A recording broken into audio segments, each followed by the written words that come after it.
आखिर कौन है राम? राम ऐसे पुरुष हैं जो सर्वश्रेष्ठ हैं, जिनकी रीति, नीति, प्रीति और भीति से पूरी दुनिया परिचित है।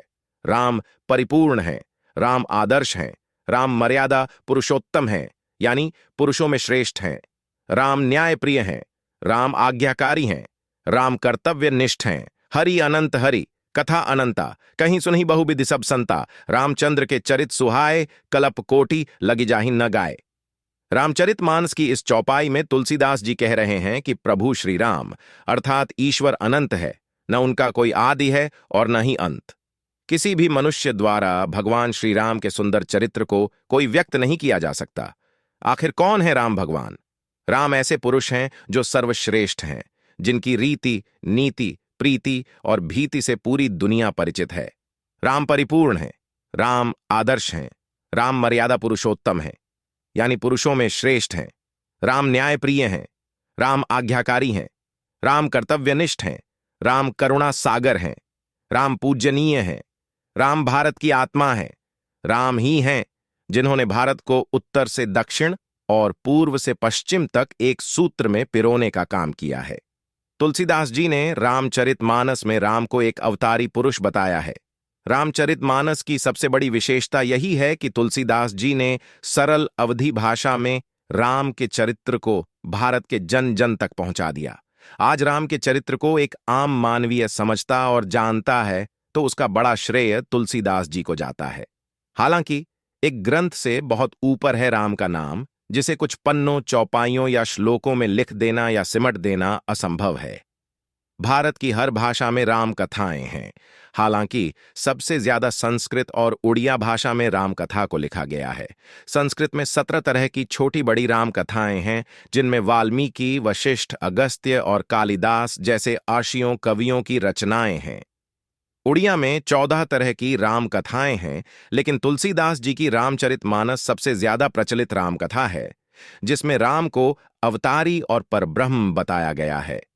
राम केवल भारत तक ही सीमित नहीं है, राम विश्वव्यापी हैं।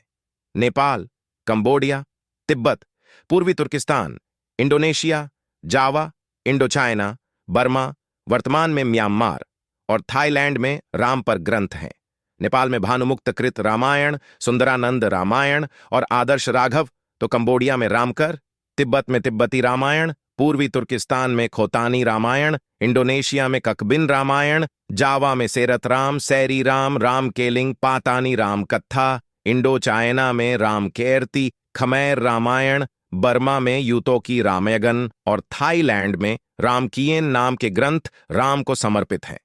इसके अलावा Malaysia, Sri Lanka, Japan, Philippines, Mongolia, Cambodia, Bhutan, Bali, Sumatra, Laos की भी लोक संस्कृति में राम जिंदा हैं। राम पर 300 से ज्यादा राम कथाएं दुनिया के अलग अलग भागों में प्रचलित हैं, जो आज भी चल रही हैं।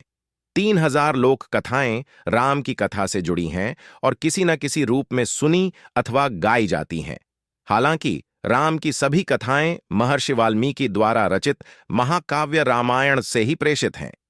सिखों के 10वें और अंतिम गुरु गोविंद सिंह जी ने भी राम अवतार कथानम में 71 प्रकार के छंदों का प्रयोग करते हुए राम के चरित्र की सुंदर व्याख्या की है। महान समाजवादी नेता राम मनोहर लोहिया ने लिखा था कि आज जब दुनिया भर में हड़पने और विस्तार की महत्वाकांक्षा सिर उठाए खड़ी है, तो राम की मर्यादा को याद करना जरूरी हो जाता है। राम का जीवन बिना हड़पे हुए फैलने की एक कहानी है।